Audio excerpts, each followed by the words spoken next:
మాట మీద నిలబడడానికి దమ్ము ధైర్యం కావాలి. అది తప్ప ఒప్ప తర్వాత సంగతి. కానీ ఏపీ రాజకీయాల్లో తాను చేసిన ఛాలెంజ్ను స్వీకరించారు ముద్రగడ పద్మనాభం.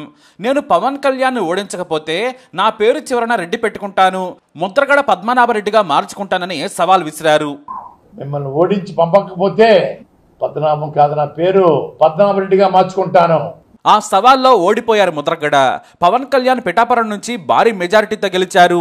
ఏకంగా డిప్యూటీ సీఎంగా ప్రమాణ స్వీకారం చేసి బాధ్యతలు చేపట్టారు. ఆ వెంటనే సోషల్ మీడియాలో ముద్రగడ పద్మనాభం మీద ట్రోల్స్ మొదలయ్యాయి. ముద్రగడ నామ మార్పు ఎప్పుడంటూ విపరీతంగా టీడీపీ జనసేన కార్యకర్తలు ట్రోల్ చేశారు. కానీ వారికంటే ముందే తానే పేరు మార్చుకుంటున్నాను, ఇప్పటికే అప్లై చేసుకున్నానని చెప్పారు. పిఠాపురంలో ఓడించి పంపుతాం, ఓడించి పంపకపోతే నా పేరు మార్చుకుంటాను పద్మనాభరెడ్డిగా అని చెప్పడం జరిగిందండి. ఓటమి చెందాను అన్న మాట ప్రకారంగా నా పేరు పద్మనాభరెడ్డిగా మార్చమని చెప్పేసి గెజిట్ పబ్లికేషన్ కోసం పేపర్స్ అన్నీ రెడీ చేసుకున్నానండి. ఆ తర్వాత నిజంగానే ముద్రగడ పద్మనాభరెడ్డిగా మార్చుకున్నారు ఆయన. ఓ మాట నిజం చెప్పుకోవాలంటే ఆయన లాంటి దమ్మున్న మాట మీద నిలబడ్డ రాజకీయ నాయకుడు తెలుగు రాష్ట్రాల్లో లేరు. గత 50 ఏళ్లలో ఎంతో మంది ఛాలెంజ్లు విసిరారు. వైఎస్ నుంచి కేసీఆర్ వరకు, బాబు నుంచి పవన్ వరకు ఎన్నో సవాళ్లు ఉన్నాయి. ఉన్న వాటిలో కొన్ని వారెప్పుడు కూడా సీరియస్ గా తీసుకోలేదు. కానీ ముద్రగడ మాత్రం కాస్త ఆవేశపడ్డారో లేదంటే మాట అన్నాక వెనక్కి వెళ్లొద్దని భావించారా కానీ ఇప్పుడు ముద్రగడ పద్మనాభరెడ్డిగా పేరు మార్చుకున్నారు ఆయన. ఏపీ సర్కారు ఈ మేరకు గెజెట్ కూడా విడుదల చేసింది. వాస్తవానికి మన నాయకులు హామీలు ఇవ్వడం, ఆ తర్వాత తొంగలో తొక్కడం కామనే. అధికారంలోకి వచ్చేందుకు ప్రతి నాయకుడు హామీ ఇచ్చిన వాడే, వాటిని తొంగలో తొక్కిన వాడే. మాట మీద నిలబడ్డ ధర్మరాజు దేశ రాజకీయాల్లో ఎవ్వరూ లేరు. కేవలం మనవి అవకాశవాద రాజకీయాలు మాత్రమే. అయితే ఇక్కడ ముద్రగడ దీన్ని సీరియస్ గా తీసుకొని ఇలా హర్ట్ అవ్వాల్సిన అవసరం లేదు. కాపు బిడ్డగా కాపుల కోసం, కాపు రిజర్వేషన్ల కోసం పోరాడిన ఆయన్ను సొంత కాపు కమ్యూనిటీ వారే ట్రోల్ చేస్తే ఆయన బాగా నొచ్చుకున్నారట పాపం. ఇప్పుడున్న కాపు నాయకులు ఎవరు వారి కులం కోసం పోరాడారు? అంతా ఎమ్మెల్యే కావాలనో మంత్రి కావాలనో వచ్చిన వారే.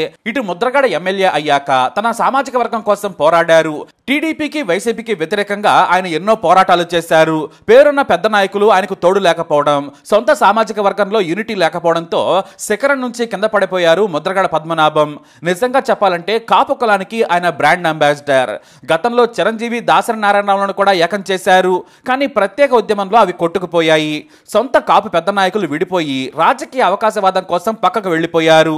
కానీ తమ నాయకుడిని తామే తక్కువ చేసుకున్న కులం ఏదైనా ఉందంటే అది కాపు సామాజిక వర్గమేనని ఆయన సన్నిహితులు బాధపడుతూ ఉంటారు. ఇప్పుడు పవన్ కళ్యాణ్ డిప్యూటీ సీఎం అయ్యారు. కాపుల కోసం ఏం చేస్తారో చెప్పాలి అంటున్నారు ముద్రగడ. కాపులు ఎక్కువగా ఉన్నారనే కులబలను నమ్ముకొని పవన్ పిఠాపురంలో గెలిచారంటున్నారు. మరి కోట్లాది మంది కాపులకు ఏం చేస్తారనేది కూడా చెప్పాల్సిన, చేయాల్సిన బాధ్యత ఆయన మీదే ఉందంటున్నారు ముద్రగడ. నేను ఓడిపోయాను, పేరు మార్చుకున్నాను, కానీ గెలిచిన వ్యక్తి మాత్రం మన కులానికి మంచి చేయాలి, రాజకీయ పదవులు ఇవ్వాలి, అంతకుమించి రిజర్వేషన్లు తెప్పించాలని చెబుతున్నారు. ఇప్పుడు ట్రోల్ చేసిన వారంతా కూడా కులం కోసం, కుల రిజర్వేషన్ కోసం ఏం చేస్తున్నారో కూడా చెప్పాలని ముద్రగడ డిమాండ్ చేస్తున్నారు.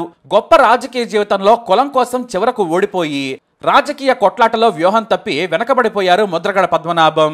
ఆయన పేరు మార్చుకుంటే ఇతర కులాలు నవ్వొచ్చేమో, కానీ కాపులు కూడా నవ్వి పవన్ పక్కన ఉండి వెటకారం చేస్తే మాత్రం వారికన్ను వారే పొడుచుకున్నట్టే. రంగా సమయం నుంచి ఆయన తన సామాజిక వర్గం బలంగా ఉండాలి, రాజకీయంగా శాసించాలని కలలు కన్నారు. కానీ సొంత కులబలం లేకపోవడంతో టీడీపీ వైసీపీలతో జతకట్టాల్సి వచ్చింది.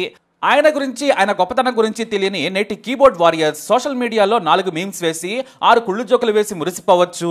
కానీ ఆయన శరీరం, మనసు మొత్తం కాపు వర్గం గురించి ఆలోచిస్తుంది. జగన్ పక్కన చేరడంతో విలనయ్యాడు, ఇటు బాబు పక్కన చేరినా విలనే. మరి ఆయన ఎటు వెళ్లాలనేది తెలియక మారిన పరిస్థితుల్లో కొట్టుమిట్టాడి చివరకు కాపు కాస్త ఇప్పుడు రెడ్ అయిపోయారు.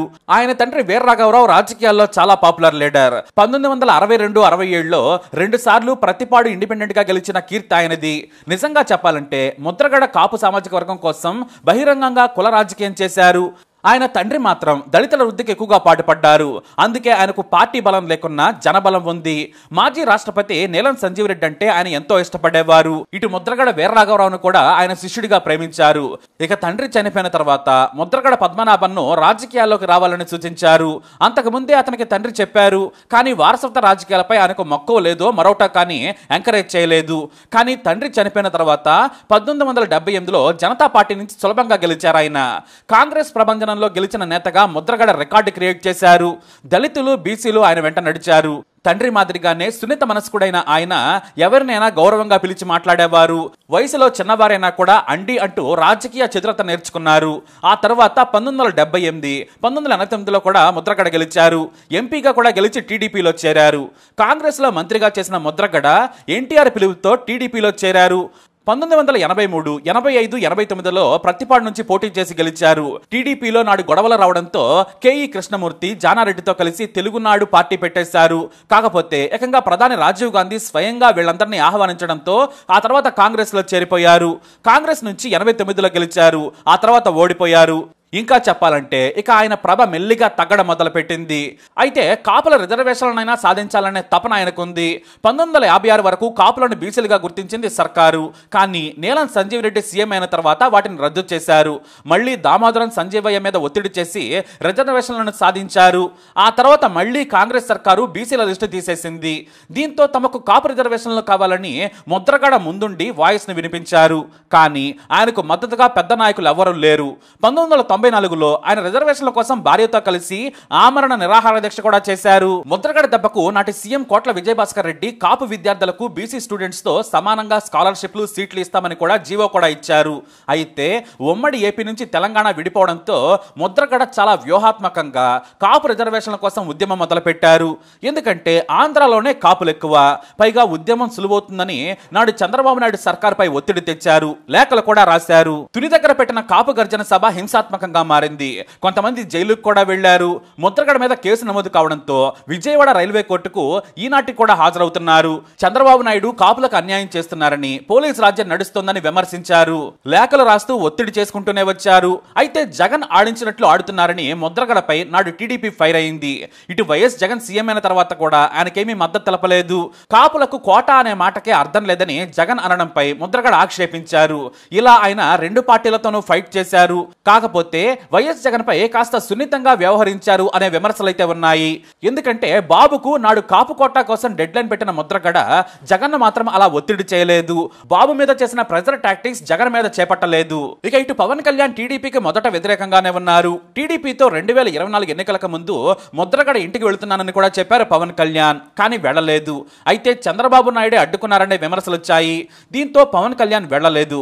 ముద్రగడ కూడా జనసేనలో చేరి పవన్ తో పోటీ చేయాలనుకున్నారు. తెర వెనక ఏం జరిగిందో తెలియదు. కానీ పవన్ అసలు ముద్రగడ మాట ఎత్తలేదు. పిఠాపురంలో ముద్రగడ మద్దతు తీసుకుని గెలవాలనుకున్నారట. అందుకే ముద్రగడను పార్టీలో చేర్చుకుంటే కాపు కమ్యూనిటీతో ముందుకు సాగొచ్చని భావించారట పవన్. కానీ ఆయన సడన్ గా రూట్ మార్చేశారు. టీడీపీతో పొత్తును ప్రకటించేశారు. అప్పటికే బీజేపీతో పొత్తులో ఉన్నారు పవన్ కళ్యాణ్. ఇటు ముద్రగడ తనను కలిసేందుకు పవన్ రాకపోవడంతో హర్ట్ అయిపోయారు. ఇద్దరి మధ్య విభేదాలు వచ్చాయి. టీడీపీతో ఉండి కనీసం ఎక్కువ సీట్లు తీసుకోవాలని కూడా ముద్రగడ ఒత్తిడి చేశారు. కానీ పవన్ వాటిని పట్టించుకోలేదు. ఇంతలో పవన్ కళ్యాణ్ కాపులు ఎక్కువగా ఉన్న పిఠాపురం ఎంచుకున్నారు. దీంతో కాపు ఓట్లను తన వైపుకు తిప్పుకునేందుకు వైఎస్ జగన్ ఏకంగా ముద్రగడను ఆయన కొడుకుకు రాజకీయ పదవులు ఇస్తానని చెప్పి పార్టీలో చేర్చుకున్నారు. ముద్రగడ రాజకీయంగా చేసిన అతిపెద్ద తప్పు ఇదే. పవన్ శత్రువుగా చుట్టం మొదలు పెట్టారు. వైసీపీ నాయకుడిగా పూర్తిగా రంగు పూసుకొని కాపులంతా వైసీపీకి ఓటు వేస్తారని, వంగా గీత కూడా కాపేనని ఆయన డైరెక్ట్ గా టార్గెట్ చేశారు.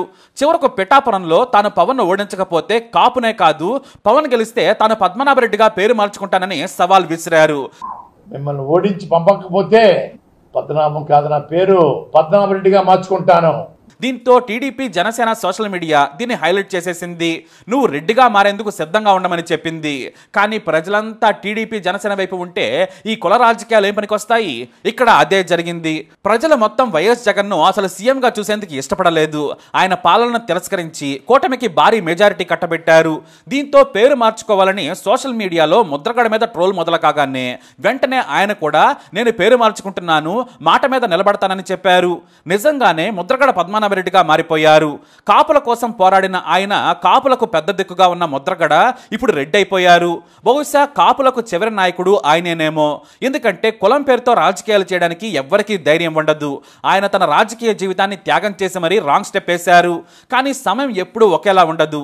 ఇప్పుడు జనసేన, టీడీపీ టైం నడుస్తోంది. మాకు కూడా సమయం వస్తుందని ఆశతో ఉన్నారు ముద్రగడ పద్మనాభం. ఏదేమైనా కాపులు ఆయన్ను విమర్శిస్తే మాత్రం వారికే నష్టం. వారి కోసం మాట్లాడిన నాయకుడు ముద్రగడ కాకుండా ఎవరైనా ఎవరైనా ఉన్నారా అంటే లేనే లేరు. కానీ వ్యూహాత్మక తప్పిదాలు కాస్త నికార్సైన కాపును రెడ్డిగా మార్చేశాయి. అలా మొత్తానికి జగన్ చట్టంలో ఇరుక్కొని కాపు కాస్త రెడ్డి అయిపోయారు. ఆయన జీవితానికే ఇది పెద్ద మచ్చ అని చెప్పొచ్చు. ఇది Kapu Mudragada Padmanabhareddy rise and fall కదా. దీనిపై మీరేమంటారు? మీ అభిప్రాయాన్ని కమెంట్ ద్వారా తెలియజేయండి. ఈ వీడియో అప్డేట్స్ కోసం మై ఛానల్ ఫాలో అవ్వండి. అలాగే తప్పకుండా సబ్స్క్రైబ్ చేసుకోండి.